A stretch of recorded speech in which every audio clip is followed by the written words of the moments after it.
আসসালামু আলাইকুম। আমরা আজকে একটা ভিডিও দেখব ডক্টর জাকির নায়েক হাফিজাহুল্লাহ পুরুষ এবং মহিলাদের নামাজ পড়ার নিয়ম কি এক এবং হানাফি এবং শাফি মাযহাবের নামাজের পার্থক্য কি। তো বন্ধুরা, আপনারা সম্পূর্ণ ভিডিওটি দেখলে আপনারা বুঝতে পারবেন। তো বন্ধুরা, চলুন আমরা ভিডিওটি দেখি। আসসালামু আলাইকুম। এখানে একজন বোন জানতে চাচ্ছেন পুরুষ আর মহিলাদের জন্য নামাজ পড়ার নিয়মটা কি এক, আর হানাফি এবং শাফিদের নামাজের নিয়মে কি পার্থক্য। বোন, আপনি প্রশ্ন করলেন যে নামাজ পড়ার নিয়মটা পুরুষ আর মহিলাদের ক্ষেত্রে এক কিনা, শাফি আর হানাফির ক্ষেত্রে এক কিনা। আমাদের নবীজি মুহাম্মদ সাল্লাল্লাহু আলাইহি ওয়াসাল্লাম বলেছেন, এটা আছে সহিহ বুখারীতে খণ্ড নম্বর 1। নবীজি বলেছেন, নামাজ পড়ো যেভাবে আমাকে পড়তে দেখেছো। নবীজি এটা বলেননি যে মহিলারা একভাবে নামাজ পড়বে, পুরুষরা আরেকভাবে নামাজ পড়বে। আরেকটা হাদিস, এটা হচ্ছে সহিহ বুখারী খণ্ড 1 বুক অফ সালাহ, যে সাহাবিয়াগণ পুরুষদের মতো করে নামাজ পড়তেন। পুরুষ আর মহিলাদের নামাজ পড়ার জন্য আলাদা কোনো নিয়ম নেই। নামাজ পড়বেন সেভাবে যেভাবে নবীজি পড়তেন, সে আপনি পুরুষ হন বা মহিলা হন। আমি জানি বাজারে এরকম কিছু বই পাওয়া যায়, ইন্ডিয়া সহ সারা পৃথিবীতেই বিভিন্ন মতবাদের লোকজন বলে মহিলাদের জন্য নামাজ পড়ার নিয়মটা আলাদা আর পুরুষদের নামাজ পড়ার নিয়ম আলাদা। এরকম কোনো হাদিস নেই। ইসলাম সম্পর্কে যদি কিছু বলেন, সেখানে কোরআন বা সহিহ হাদিসের রেফারেন্স থাকতে হবে। সব সময় কোরআন এবং সহিহ হাদিস। তাহলে যখন রেফারেন্স দেবেন যে কোনো বিশেষজ্ঞ হোক, পৃথিবীর সবচেয়ে বড় বিশেষজ্ঞ, যদি তিনি কিছু বলেন, প্রমাণ থাকতে হবে। কোরআন এবং সহিহ হাদিস প্রমাণ দেখাতে হবে। প্রমাণ পেশ করো ইন কুনতুম সাদিকিন। এমন কোন হাদিস নেই বা কোরআনের আয়াত নেই যেটা বলছে যে নামাজ পড়ার নিয়মটা পুরুষ এবং মহিলাদের আলাদা। আমি জানি অনেক বিশেষজ্ঞ নিজস্ব দৃষ্টিভঙ্গি থেকে বলে থাকেন, যেহেতু মহিলাদের নিরাপত্তা দরকার, তারা আলাদাভাবে নামাজ পড়বে। এটা হচ্ছে তাদের দৃষ্টিভঙ্গি, কিন্তু নবীজি কখনো বলেননি নামাজ পড়বো যেভাবে নবীজি পড়তেন। এবারে হানাফি এবং শাফি মাযহাবে নামাজের নিয়ম সম্পর্কে বলি। আমি জানি এদের মধ্যে কিছু পার্থক্য আছে। হানাফিরা নামাজের সময় হাত বাঁধে নাভির নিচে, শাফিরা হাত বাঁধে বুকের উপরে, তারা তাকবীর দেয়, আমিন শব্দটা জোরে বলে। এখানেও আগের উত্তরটাই। সহিহ বুখারী, নবীজি বলেছেন খণ্ড নম্বর 1 বুক অফ সালাহ, নামাজ পড়ো যেভাবে আমাকে পড়তে দেখেছো।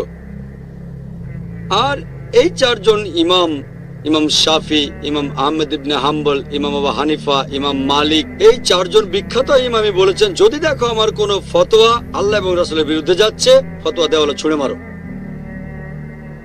আমি জানি আবু হানিফা রাদিয়াল্লাহু আনহু বিখ্যাত বিশেষজ্ঞ, তাকে শ্রদ্ধা করি, ভালোবাসি।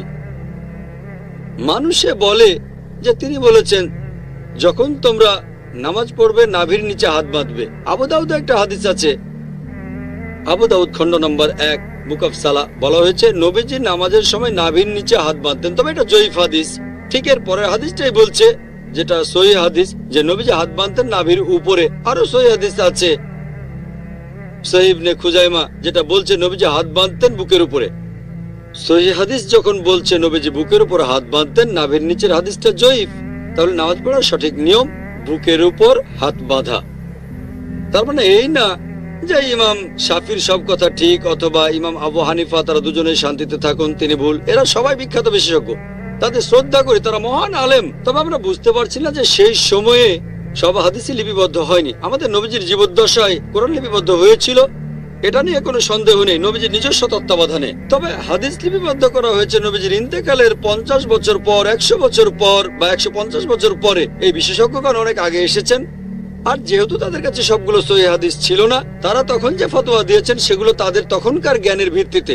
আমি বলবো না ইমাম আবু হানিফা রাদিয়াল্লাহু আনহু ভুল করেছেন, আমি বলবো এই সহিহ হাদিসটা ওনার কাছে পৌঁছায়নি। হতে পারে যে জয়ীফ হাদিসটা তার কাছে পৌঁছেছিল, আর সেজন্য তিনি বলেছেন হাত বাঁধবে নাভির নিচে। সহিহ হাদিস হয়তো ইমাম শাফির কাছে পৌঁছেছিল, তিনি বললেন হাত বাঁধবে বুকের উপরে। আবারও সহিহ বুখারী বলছে খণ্ড নম্বর 1 বুক অফ সালাহ, যে তাকবীর দিতে হবে। তাকবীর নবীজি বলেছেন, এমন না যে ইমাম শাফি বলেছেন তাই আমি এটা মেনে চলছি, কারণ আমার নবীজি বলেছেন। তারপর ওযুর বেলায় কোরআনে একটা আয়াত আছে, সূরা মাইদা অধ্যায় নম্বর 5, বলা হয়েছে কোন মহিলাকে স্পর্শ করলে ওযু ভেঙে যায়। আরবি শব্দটা মাসা, মূল শব্দ লামাসা, মানে স্পর্শ করা। ইমাম শাফি রাদিয়াল্লাহু আনহুর মতে তিনি বলেছেন কোন মহিলাকে স্পর্শ করলে ওযু ভেঙে যায়। ইমাম আবু হানিফা বলেছেন যদি কোনো মহিলাকে স্পর্শ করে কোন পুরুষ ওযু অবস্থায়, তাহলে ওযু ভাঙে না। এখন কোরআনে আরবি শব্দটা হচ্ছে লামাসা, মহিলাকে স্পর্শ করলে ওযু ভেঙে যায়। তবে মাসা শব্দটার অর্থ দুটো, একটা হচ্ছে সহবাস করা, আরেকটা হচ্ছে স্পর্শ করা। ইমাম শাফি রাদিয়াল্লাহু আনহু তিনি বলেছেন এটা স্পর্শ করা। ইমাম আবু হানিফা তিনি ধরে নিয়েছেন সহবাস করা। এখানে তাদের মতটা আলাদা। তবে যদি সুন্নান আবু দাউদ পড়েন খণ্ড নম্বর 1, এখানে বলা হয়েছে যে হযরত আয়েশা রাদিয়াল্লাহু আনহা নবীজি ওযু থাকা অবস্থায় তাকে চুমু দিলেন। তারপর নবীজি আবার ওযু না করে নামাজ পড়তে চলে গেলেন। আরেকটা হাদিস আছে সহিহ বুখারীতে, বুক অফ সালাহ, খণ্ড নম্বর 1, হযরত আয়েশা ঘুমাচ্ছিলেন, নবীজি তার পা সরিয়ে নামাজ পড়লেন। এটাই প্রমাণ করে যে স্পর্শ করলে ওযু ভেঙে যায় না। এখানে আবু হানিফা রাদিয়াল্লাহু আনহু ঠিক বলেছেন, আর ইমাম শাফি, আমি বলবো না তিনি ভুল করেছেন ইচ্ছাকৃতভাবে, হাদিসটা ওনার কাছে পৌঁছায়নি।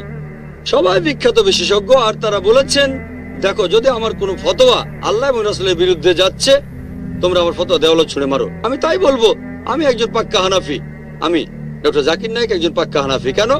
আবু হানিফা ফতোয়া দিয়েছেন নাভির নিচে হাত বাঁধবে নামাজ পড়ার সময়, কিন্তু সহিহ হাদিস বলছে বুকের উপরে। তাই আমি নামাজের সময় হাত বাঁধি বুকের উপরে, আমি একজন পাক্কা হানাফি।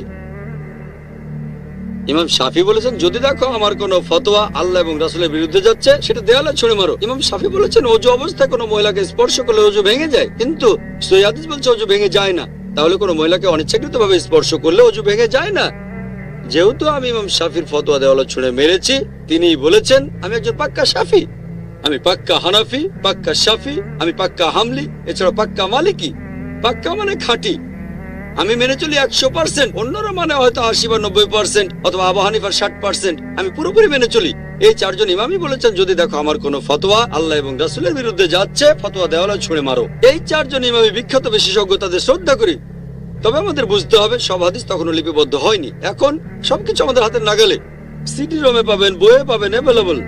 তখনকার দিনে ছিল পর্যাপ্ত তথ্যের অভাব। যেমন ধরেন, আমার ভাই একজন ডাক্তার, আর কোপার্নিকাস একজন বিখ্যাত বিজ্ঞানী ছিলেন। তবে বিজ্ঞানের ব্যাপারে কোপার্নিকাসের চেয়ে আমার ভাইয়ের জ্ঞান অনেক বেশি, আইনস্টাইনের চেয়েও। তবে আইনস্টাইন আরো মেধাবী ছিলেন। এখন বিজ্ঞান অগ্রসর হয়ে গেছে, তার মানে এই না যে আমার ভাই আইনস্টাইনের চেয়ে অনেক বেশি মেধাবী।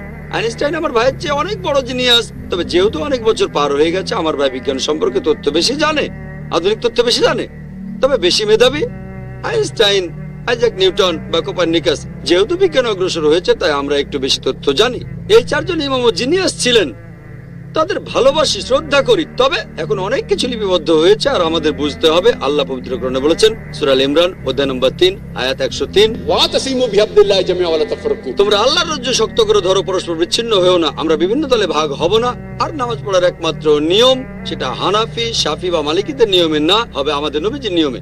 আর ইমাম আবু হানিফা রাদিয়াল্লাহু আনহু, ইমাম শাফি রাদিয়াল্লাহু আনহু বলেছেন, তোমরা যদি দেখো আমার কোনো ফতোয়া আল্লাহ এবং রাসূলের বিরুদ্ধে যাচ্ছে, আমার ফতোয়া দেওয়ালে ছুঁড়ে মারো। তাহলে পাক্কা হানাফি হিসেবে সহিহ হাদিসের কথা মেনে চলবেন, পাক্কা শাফি হিসেবেও আপনি সহিহ হাদিসের কথা মেনে চলবেন। তাহলে সত্যিকারের ইসলাম মেনে চলা হবে। আশা করি উত্তরটা পেয়েছেন। তো বন্ধুরা, আপনারা এই ভিডিও দেখে সম্পূর্ণ ক্লিয়ার হয়ে গেছেন যে ডক্টর জাকির নায়েক হাফিজাহুল্লাহ এত সুন্দর করে উদাহরণ দিয়ে বুঝাইলেন, আমার মনে হয় না যে আপনারা বুঝতে পারেন নাই। তো বন্ধুরা, আপনারা যদি এই ধরনের নতুন নতুন ইসলামিক ভিডিও দেখতেছেন, তাহলে অবশ্যই আমাদের চ্যানেলটিকে সাবস্ক্রাইব করবেন। আসসালামু আলাইকুম।